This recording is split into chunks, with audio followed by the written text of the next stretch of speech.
वसुदेवसुतं देवं कंसचारूणमर्दनं देवकी परमानन्दं कृष्णं वन्दे जगद्गुरुम्। ॐ श्री परमात्मने नमः। श्रीमद्भगवद्गीता अथ पञ्चदशोऽध्यायः।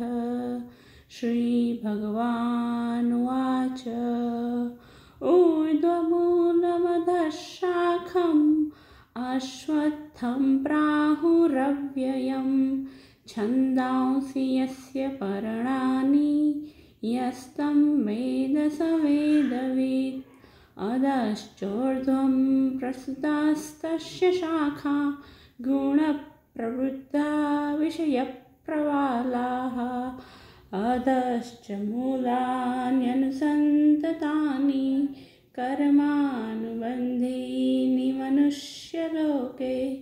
न रूपमस्येह तथोपलभ्यते नान्तो न चादिर्न च सम्प्रतिष्ठा।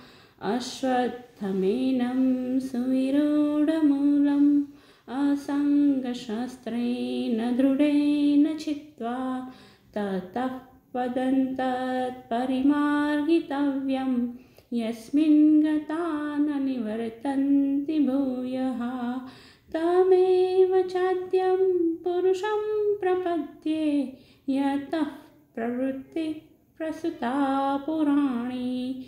निर्मानमोहाजितसङ्गदोषा अध्यात्मनित्या विनिवृत्तकामाः।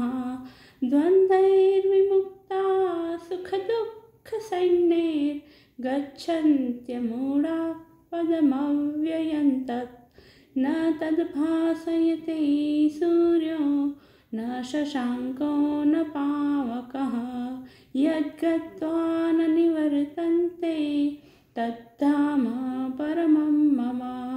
ममैवांशो जीवलोके जीवभूतः सनातनः। मनःषष्ठानीन्द्रियाणि प्रकृतिस्थानि कर्षति। शरीरं यदवाप्नोति यच्चाप्युत्क्रामतीश्वरः। गृहीत्वैतानि संयाति वायुर्गन्धानि वाशयात्। श्रोत्रं चक्षुस्पर्शनं च रसनङ्घ्राणमेव च। अधिष्ठाय मनश्चायं विषयानुपसेवते। उत्क्रामन्तं स्थितं वापि भुञ्जानं वा गुणान्वितं। विमूढा नानुपश्यन्ति पश्यन्ति ज्ञानचक्षुषः। यतन्तयोगिनश्चैनं पश्यन्त्यात्मन्यवस्थितं। यतन्तोऽप्यकृतात्मानो नैनं पश्यन्त चेतसः। यदादित्यगतं तेजो जगद्भासयतेऽखिलं। यच्चन्द्रमसि यच्चाग्नौ तत्तेजो विद्धि मामकम्। गामाविश्य च भूतानि धारयाम्यहमोजसा। पुष्णामि चौषधिः सर्वाः सोमो भूत्वा रसात्मकः। अहं वैश्वानरो भूत्वा प्राणिनां देहमाश्रितः। प्राणापानसमायुक्तः पचाम्यन्नै चतुर्विधम्। सर्वस्य चाहं हृदि सन्निविष्टो मत्तः स्मृतिर्ज्ञानमपोहनं च। वेदैश्च सर्वैरहमेव वेद्यो वेदान्तकृद्वेदविदेव चाहम्।